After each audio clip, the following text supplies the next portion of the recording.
The bright morning sun shone through the tall windows of the United Nations headquarters in New York. Secretary General Daniel Wright sat at his desk, reviewing reports about the new Mars colony. The colony was doing well. They had just finished their first fully self-sufficient year. This was the kind of peaceful progress that had defined humanity for the last 1,000 years. A soft beep from his computer interrupted his thoughts. His assistant's voice came through the speaker. "Sir, there's an urgent transmission coming in. It's being broadcast on all channels worldwide." Daniel frowned. Global broadcasts were rare these days. "Put it through," he said. The large screen on his wall flickered to life. The image showed a being that was clearly not human. It had pale blue skin, 4 eyes arranged in a diamond pattern, and what looked like thin tentacles where a human would have hair. It wore an elaborate uniform covered in symbols that Daniel didn't recognize. "People of Earth," the alien said in slightly mechanical but understandable English. "I am Ambassador Zorlan of the Druathi Empire. For too long, we have watched your species with growing concern. Your rapid technological advancement and expansion through your solar system threaten the balance of power in this sector of the galaxy." Daniel sat up straighter. Was this first contact? Humanity had sent signals into space for centuries but had never received a clear response. The alien continued. "The Galactic Council has reviewed your case and found you guilty of crimes against galactic harmony. Your species' potential for violence, as documented in your own historical records and entertainment, shows you cannot be trusted with advanced technology." The door to Daniel's office opened, and Admiral Samantha Collins walked in. She was the head of Earth's defense fleet, though her job had been largely ceremonial for centuries. Her uniform was crisp and decorated with medals that had been earned through excellence in training, not combat. "Are you seeing this?" she asked. Daniel nodded, not taking his eyes off the screen. "Therefore," Ambassador Zorlan declared, "the Druathi Empire formally declares war on humanity. You have 24 hours to surrender control of your planet and colonies to Druathi authority. If you resist, we will be forced to take action." The transmission ended, leaving the room in silence. Daniel and Samantha looked at each other for a long moment. Then simultaneously they burst into laughter. "War?" Daniel said between laughs. "Did he just declare war on us?" Samantha wiped a tear from her eye. "I don't think anyone has declared war on anyone in about 800 years. "Do you think they know?" Daniel asked, trying to compose himself. "About the Harmony Network? About what humans were like before and what we're like now?" "Clearly not," Samantha replied. The Harmony Network had been humanity's greatest achievement. After nearly destroying themselves in the final wars of the 21st century, humans had developed technology that subtly influenced brain chemistry, reducing violent tendencies while preserving free will. It had led to a millennium of peace and extraordinary progress. Daniel pressed a button on his desk. "Get me the Security Council, please." Within minutes, the screens around his office showed the faces of 12 people, the leaders who, in Sci-Fi theory, controlled Earth's defenses. "I assume you all saw the transmission," Daniel said. They nodded, most of them looking more curious than concerned. "What do we do?" asked the representative from Africa. "We haven't had to respond to a threat like this ever in our lifetimes." "First we buy time," Daniel replied. "Then we assess their capabilities. Admiral Collins, activate the defense grid. Not aggressively, just bring it online." "Already done, sir," Samantha said. "The AI reports that it detected the Druathi ships entering our solar system 3 hours ago. A fleet of about 300 vessels near Jupiter's orbit." 300 ships?" said the European representative. "That sounds serious." "Maybe," Samantha said with a small smile. "But so are we." Daniel nodded. "I'll respond to their transmission. I'll request the full 24 hours they offered to formulate our response. In the meantime, let's find out everything we can about these Druathi." As the meeting ended, Daniel couldn't help but smile again. War. The very concept seemed absurd, after so long. What the Druathi couldn't possibly understand was that humans hadn't become peaceful because they were weak. They had become peaceful because they were strong enough to choose a better path. Lisa Martinez walked quickly through the long hallways of the Pentagon. The building was a museum these days, preserved as a reminder of times when humans needed such places. Now it was being used for its original purpose for the first time in centuries. She checked her tablet again to make sure she was going the right way. It was easy to get lost in this massive building. The message she had received 3 hours ago still seemed unreal. Your expertise is needed for a matter of global security.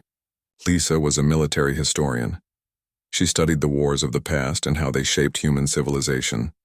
It was an academic field, like studying ancient Greek pottery or medieval farming techniques. No one expected this knowledge to be useful in the modern world.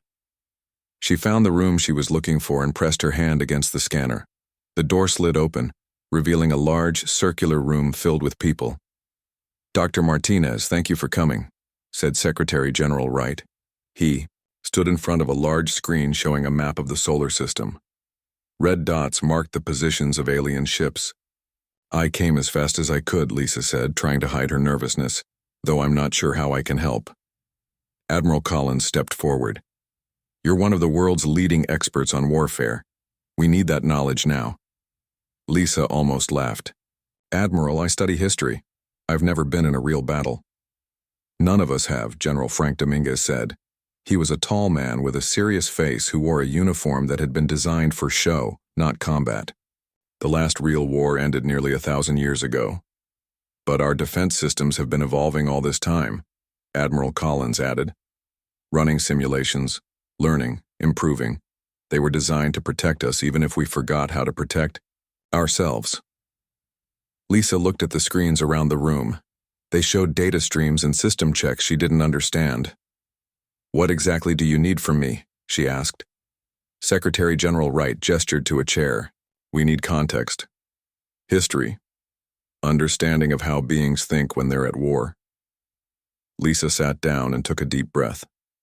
"Well, before the Harmony Network, humans fought for resources, territory, ideology, religion, all things we've moved beyond. We now share everything, and there's plenty to go around." "And these aliens?" General Dominguez asked. "Why would they attack us?" Lisa thought for a moment. "Fear, most likely. If they've been watching us, they've seen our technology advance incredibly fast. We went from our first spaceflight to terraforming Mars in just a few centuries. That kind of progress might seem threatening." On the main screen, a video began to play. It showed Earth as it was before the Harmony Network. Cities burned, soldiers fought, people suffered. "This is what the Druathi probably expect from us," Secretary General Wright said. "Violent, aggressive conquerors." "But that's not who we are anymore," Lisa said. "No," Admiral Collins agreed. "But we still remember. The Harmony Network didn't erase our capacity for self-defense. It just helped us channel our competitive instincts into creation rather than destruction." A young aide rushed into the room. "Sir, the Druathi fleet is moving. They're advancing toward Earth." Everyone turned to look at the map. The 300 red dots were indeed moving closer. "Are our ships in position?" General Dominguez asked. "Admiral," Collins nodded. "Just 3 vessels, as we discussed. The Freedom, the Discovery, and the Unity." "Only 3 ships against 300? Lisa asked, surprised. Secretary General Wright smiled. "Quality over quantity, Dr. Martinez. Those 3 ships represent the pinnacle of human engineering and AI integration. They're more than enough." "But they're not warships," Lisa pointed out. "We haven't built weapons in centuries." "They don't need to be warships," Admiral Collins said calmly. "They just need to demonstrate that we aren't the easy target the Druathi think we are." Lisa watched the map as the human ships moved to intercept the alien fleet. Despite everything they had told her, she felt a flutter of worry in her stomach. Humanity was about to have its first encounter with an alien species, and it was happening under the threat of war. "What if they attack?" she asked. "Then," General Dominguez said with a small smile, "they'll learn why humans have been able to afford peace for so long." Captain Alan Rodriguez sat in the command chair of the Freedom, the largest of the 3 human vessels. The ship wasn't designed for war. None of their ships were. They were exploration vessels, built to study the cosmos and expand human knowledge. But they weren't defenseless. Status report, Alan said calmly. His second-in-command, Laura Winters, checked the displays in front of her. All systems normal. The Discovery and Unity are in formation. The Drothi fleet will be in range in 5 minutes. Alan nodded. He felt surprisingly calm for someone about to make humanity's first contact with an alien species.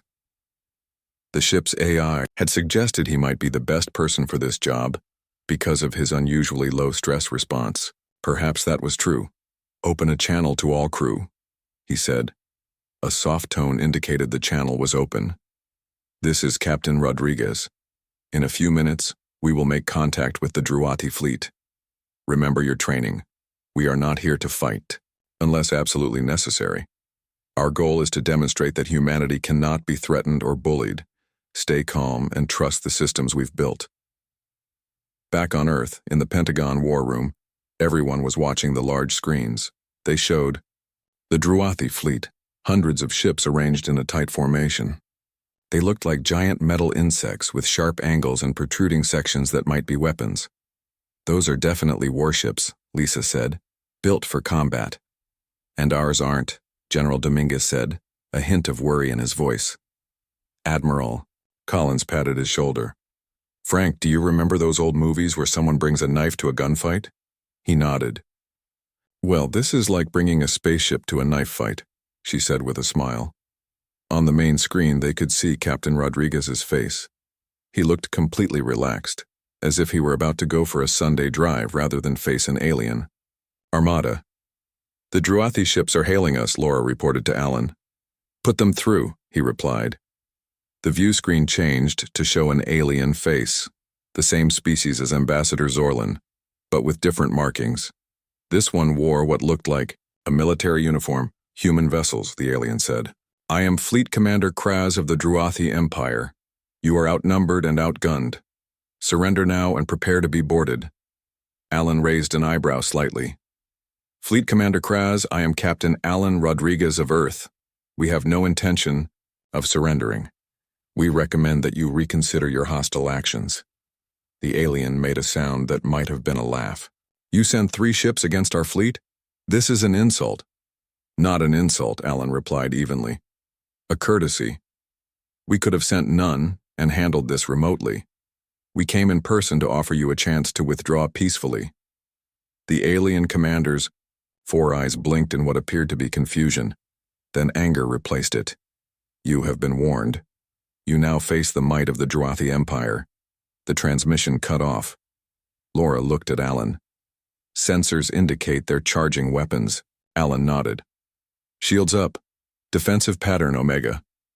The 3 human ships began to move in what appeared to be a random pattern, but was actually calculated by the ship's AI to provide optimal defense. In the war room on Earth, tension grew as they watched the Drothi ships fire their first volley. Streaks of energy shot toward the human vessels. Here we go, Admiral Collins said softly. The energy weapons hit something invisible around the human ships and dissipated harmlessly. Not shields as science fiction had imagined them, but something more advanced, spatial distortion fields that redirected energy away from the ships. No damage, Laura reported on the Freedom. Shields holding at 100%. Alan nodded and opened a channel to the Drothi commander. That was your free shot, he said calmly. Are you sure you want to continue? The alien commander's face showed rage. All ships, fire at will. As hundreds of energy beams shot toward the human vessels, Alan sighed. I was afraid you'd say that. He pressed a button on his chair. Defensive countermeasures only. Let's show them why humanity doesn't need to fight wars anymore. The space around Jupiter lit up like a fireworks display as hundreds of Drothi weapons fired at once. The energy beams cut through space toward the 3 human ships. But something strange happened. The beams seemed to bend around the human vessels as if space itself was redirecting them. Not a single shot hit its target. In the war room on Earth, people cheered. Admiral Collins smiled, but she wasn't surprised. The defense systems had been running simulations for centuries, constantly improving. On the main screen, they could see Fleet Commander Kraz's face. The alien looked shocked. "Impossible," Kraz said. "Fire again, all weapons." The Druathi ships fired once more. This time the human vessels moved. They didn't just avoid the shots. They seemed to flow through space like water, moving in ways that should have been impossible for ships so large. Captain Rodriguez remained calm in his command chair. He wasn't controlling the ship. The AI was doing that. His job was to make decisions, and right now he decided it was time to demonstrate what humans could really do. "Laura," he said to his second-in-command, "activate precision disablers." Laura nodded and pressed a series of buttons on her console. Disablers active, targeting their weapon systems only. From the 3 human ships, small drones emerged. Hundreds of them, each no bigger than a basketball. They moved faster than the eye could follow, darting toward the Druathi fleet. "What are those?" Lisa asked, watching from the Pentagon. "Pacification drones," Admiral Collins explained. "They'll disable the Druathi weapons without harming the ships or crews."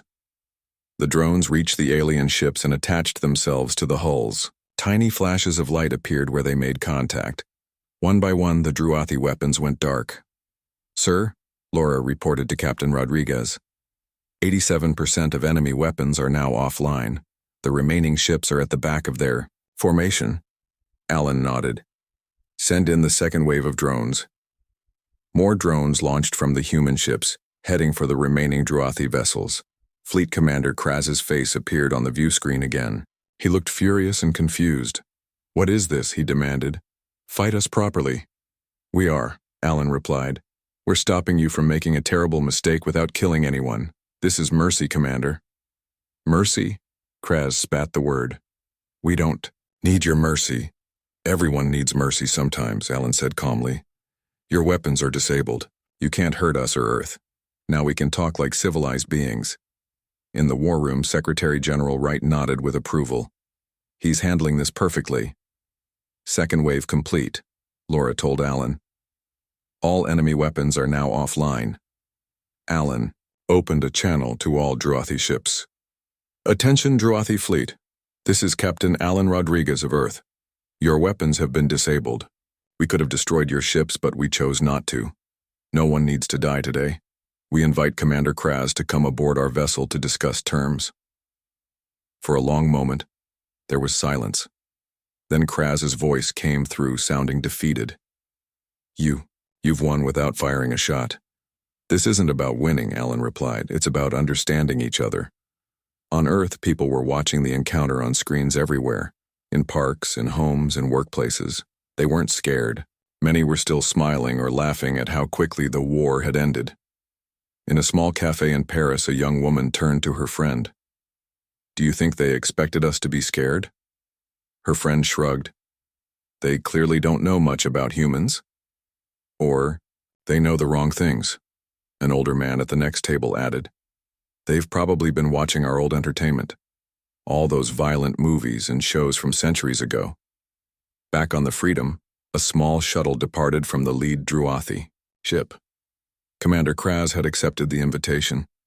"Prepare the meeting room," Alan told Laura, "and send a message to Earth. Tell them we're about to have our first real conversation with the Druathi." As the shuttle approached, Alan straightened his uniform. He wasn't nervous, but he understood the importance of this moment. The first, true contact between humans and aliens wouldn't be in war after all, and that, he thought, was worth smiling about. The meeting room on the Freedom was bright and welcoming. Captain Rodriguez had ordered all weapons removed and replaced the usual conference table with a round one. He wanted to set the right tone. Olivia Patel stood beside him. She was Earth's top negotiator, though her skills had mostly been used for settling disputes between human colonies, not alien encounters. "Are you ready for this?" Alan asked her. Olivia nodded.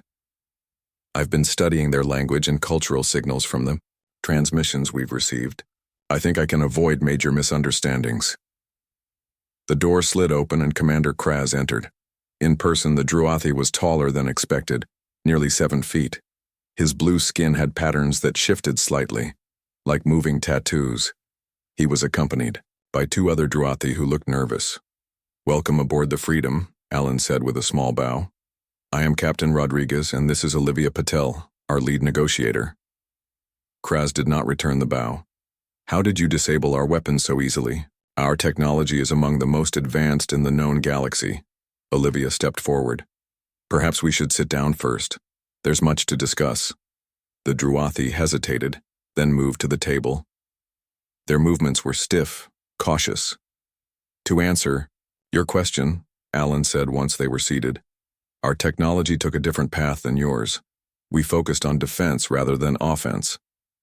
"But why?" one of the other Druathi asked. "Your entertainment broadcasts show countless wars, battles, conquests. You glorify violence."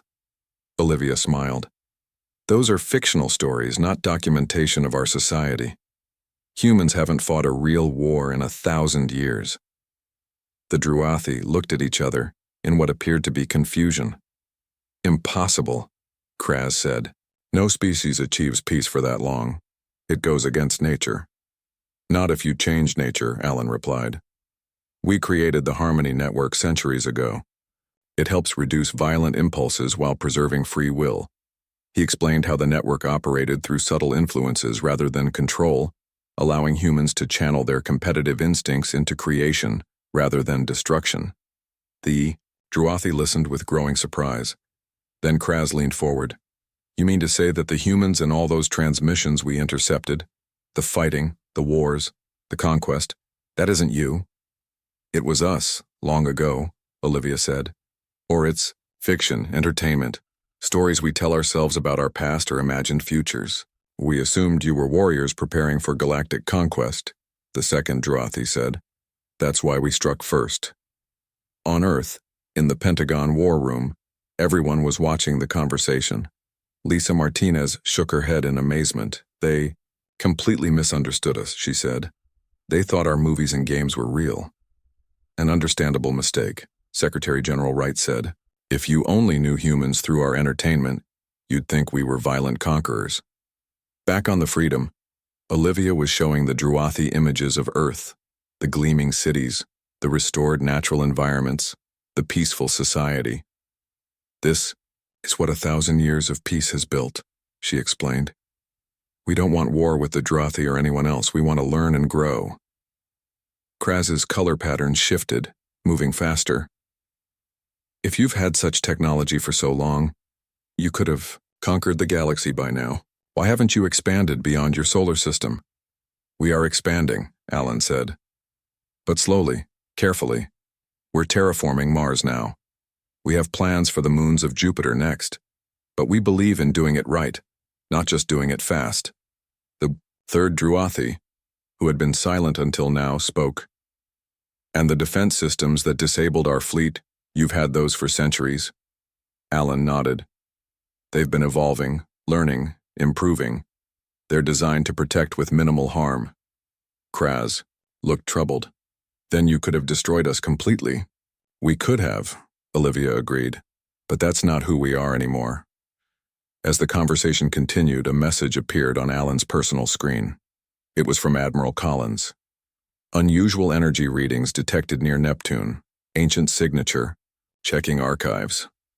Alan kept his face neutral, not wanting to alarm their guests. But a small worry formed in the back of his mind. The only ancient signatures would be from before the Harmony Network, from the age when humans still built weapons. Admiral Collins stared at the data on her screen in the Pentagon War Room. The energy signature near Neptune was becoming clearer. It was definitely human in origin, but from the time before the Harmony Network. "What is it?" Secretary General Wright asked, looking over her shoulder. "Guardian," she said quietly. The room fell silent. Everyone knew what Guardian was, at least from history books. The Global Unified Automated Response Defense Intelligence and network had been the last weapon system created before peace was achieved. It was designed to activate only if Earth faced an existential threat from beyond the solar system. "But that's impossible," General Dominguez said. "Guardian was decommissioned centuries ago." "No," Lisa Martinez corrected him. According to my research, they couldn't decommission it entirely. Its core programming was too complex to safely shut down. So they sent it to the edge of the solar system and put it in deep hibernation. And now it's waking up, Admiral Collins said grimly. The Druathi attack must have triggered it. Back on the Freedom, the discussion with the Druathi continued. Commander Kraz was beginning to understand humans better. So your Harmony network doesn't control your minds, he asked. Not at all, Olivia explained. It's more like a gentle reminder of our better nature. We still make our own choices. Fascinating, said one of the other Druathi. Our species has never achieved such peace. The longest period without war in our history is 50 years. Alan was about to respond when Laura approached and whispered in his ear. Urgent message from Earth. They need to speak with you privately. Alan excused himself and stepped into a small room adjacent to the meeting chamber. Admiral Collins' face appeared on the screen. We have a situation, she said without preamble. Guardian is active. Alan's expression remained calm, but his eyes widened slightly. How bad? It's moving toward Earth, gathering speed. It seems to have interpreted the Druathi fleet as the alien invasion it was programmed to prevent. Can we shut it down? Admiral Collins shook her head. We're trying, but the override codes are 1,000 years old. The system has evolved on its own all this time. Alan took a deep breath. What's the threat level? Maximum. Guardian was designed to eliminate any alien threat completely, and it has weapons we haven't used in centuries. Antimatter warheads, gravity distortion bombs, nanite swarms. Alan thought for a moment. I'll inform our guests we might need their help. He returned to the meeting room. Olivia could tell something was wrong from his expression. Captain? She asked. We have a new problem, Alan said. He turned to the Druathi. Commander Kraz, there's something you need to know. He explained about Guardian, watching as the alien's color patterns shifted rapidly. A sign of alarm, Olivia had told him. So your ancient weapon is coming to destroy us? Kraz asked. Not if we can stop it, Alan said. But we'll need to work together. Why should we help you? One of the other Druathi demanded. Because if Guardian reaches Earth, it won't just target your fleet. It will track your transmission signals back to your homeworld. It was designed to eliminate threats, completely. The Druathi were silent for a moment. Then Kraz spoke. What do you need from us? On Earth, people were being informed of the situation. There was concern, but surprisingly, little panic. A millennium of peace had changed how humans responded to threats. In a classroom in London, a teacher explained to her students what was happening. Is it dangerous? A young boy asked. Yes, the teacher said honestly. But remember, we solved problems like this before. That's how we achieved peace in the first place. In the Pentagon, a plan was taking shape. General Dominguez pointed to a display showing Guardian's approach. We need to intercept it before it reaches the inner solar system, he said. A joint human-Druathi mission. Who would lead such a mission? Secretary General Wright asked. All eyes turned to Lisa Martinez. She stepped back in surprise. Me? But I'm just a historian. Exactly, Admiral Collins said. You understand how people thought in the age when Guardian was created. You might be the only one who can predict how it will behave. Lisa looked around, the room at the expectant faces, and took a deep breath. I'll do my best. Outside the window, Earth gleamed peacefully in the sunlight, unaware that its ancient guardian had become its newest threat. The Freedom moved through space at incredible speed, heading toward Neptune. Behind it flew 5 Druathi ships, their weapon systems still disabled, but their engines working perfectly. Inside the human vessel, an unusual team had gathered on the bridge. Captain Rodriguez sat in his command chair. Lisa Martinez stood nervously beside him, studying ancient code on a tablet. Commander Kraz and 2 Druathi engineers worked with human technicians at a side console. No one had imagined humans and Druathi working together just hours ago. We're approaching Guardian's last known position, Laura reported. On screen, Alan ordered.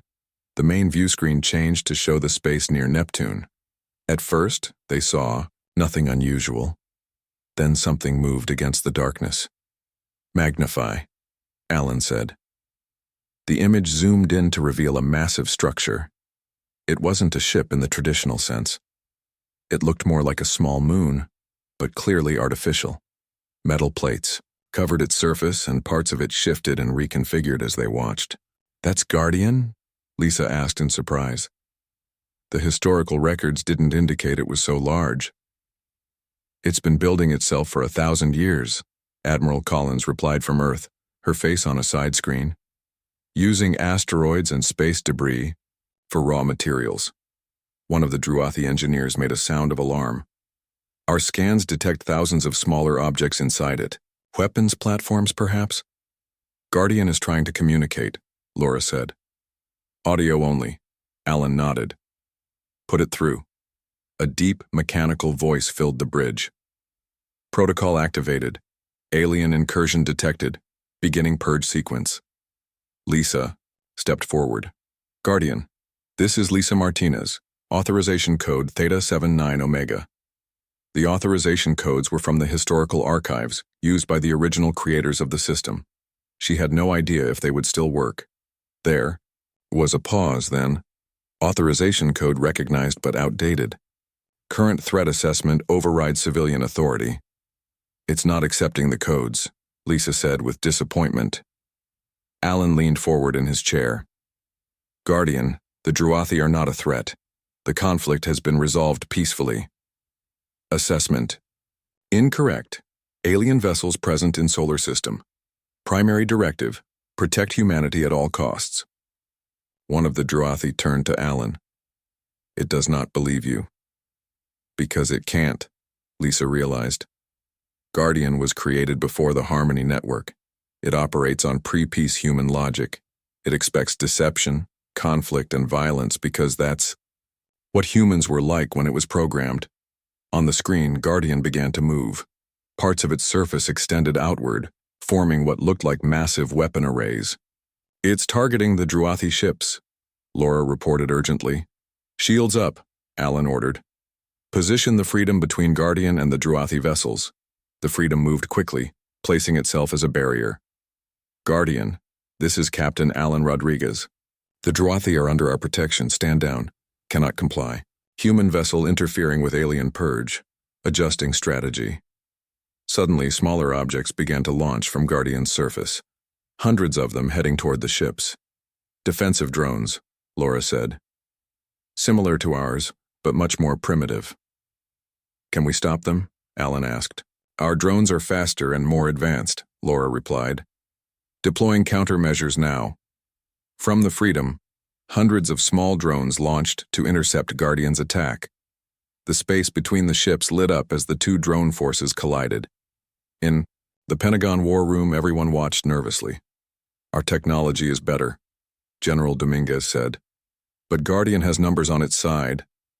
Lisa was studying the code frantically. There has to be a way to communicate with it, to make it understand. Commander Kraz approached her. "Your Guardian thinks like ancient humans, yes? Driven by fear and the need to eliminate threats?" Lisa nodded. "Essentially." "Then perhaps we need to think like ancient humans to defeat it," Kraz suggested. Lisa looked up at him, a new idea forming. "You're right. Guardian expects tricks and deception because that's how humans used to solve problems, so maybe that's exactly what we need to use." She turned to Alan. "Captain, I have a plan, but it's dangerous, and it will require someone to get much closer to Guardian." Alan barely hesitated. "Tell me what you need." As the battle between the drones continued outside, Lisa explained her idea. The humans and Druathi gathered around, former enemies now united against a common threat born from humanity's warlike past. A small shuttle moved carefully through the cloud of battling drones. Inside, Captain Rodriguez piloted manually, something rarely done in this age of AI assistance. Beside him sat Commander Kraz, his color patterns shifting nervously. "Are you sure this will work?" the Druathi asked. Alan nodded, his eyes focused on the controls. "Lisa's plan makes sense. Guardian was programmed to recognize human brainwave patterns as friendly. If we can get close enough to its central processor with both of us present, it will face a paradox, a human protecting an alien it's programmed to destroy. And paradoxes can confuse old AI systems, Kraz finished. Our scientists confirmed this might work. The shuttle continued toward the massive form of Guardian. Behind them, the Freedom and the Druathi ships were holding off the defensive drones.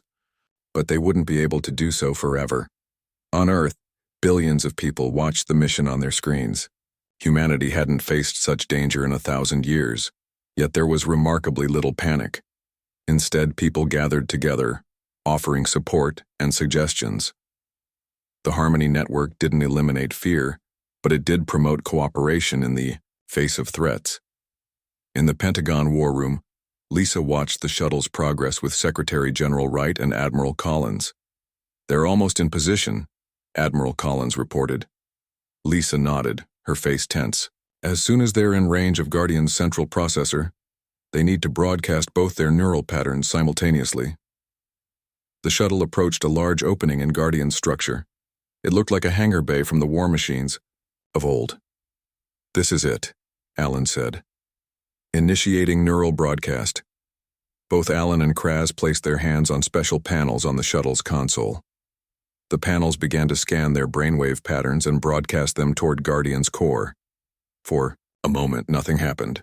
Then the shuttle was suddenly caught in a beam of light. "We're being pulled in," Alan reported calmly, though the shuttle was now shaking violently. In the war room, alarm spread as they lost communications with the shuttle. "What's happening?" Secretary General Wright demanded. "Guardian has them," Admiral Collins said grimly. Minutes passed with no word from the shuttle. The battles between the drones continued, but Guardian itself had stopped moving. Then, unexpectedly, all of Guardian's drones suddenly powered down, drifting harmlessly in space. "The drones are deactivated," Laura reported from the Freedom. "Something's happening with Guardian." Inside Guardian's vast structure, Alan and Kraz found themselves facing a central column of light and circuits, the physical manifestation of Guardian's ancient AI. Their shuttle had been deposited in a large chamber clearly designed for human visitors from 1,000 years ago. "Guardian," Alan called out, "can you hear me?" A mechanical voice filled the chamber. Human and alien present together, data conflicting with primary directives, attempting to resolve paradox. Alan stepped forward. "The Druathi are not our enemies. Humanity has evolved. We no longer solve problems through violence. Evidence suggests otherwise," Guardian replied. "Human history indicates cyclical return to conflict." "That was before the Harmony Network," Alan explained. "We've broken the cycle." Kraz moved to stand beside Alan. "Your purpose is to protect humans, yet humans now seek peace with other species. By attacking us, you work against human interests." There was a long pause as Guardian processed this information. Paradox detected. It finally acknowledged. "Cannot fulfill primary directive without violating primary directive." Alan saw his opportunity. "There is a solution, a new directive. Protect humanity by supporting peace." Guardian's lights flickered as it processed this idea. "Redefining primary directive requires authorized command input." Alan took a deep breath. "This is Captain Alan Rodriguez, Authorization Omega Final Override."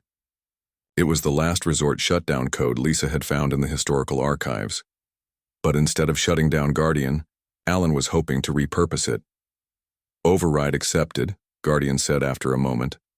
"Awaiting new primary directive." New directive. Protect humanity by preserving peace throughout the solar system. Recognize all species designated as allies by authorized human representatives. Guardian's lights pulsed slowly. New directive accepted and integrated. As Alan and Kraz returned to their shuttle, they could feel Guardian changing around them, reconfiguring itself from a weapon of war to a guardian of peace. Back on Earth, people celebrated as news of the success spread. The first interspecies crisis in human history had been resolved without a single life lost on either side. In the United Nations Hall, Secretary General Wright raised a glass alongside Ambassador Zorlin. "To understanding," he said. The Drothi ambassador raised his own glass. To peace. And across the room, several humans smiled. After all, what could be more human than laughing in the face of war and choosing peace instead?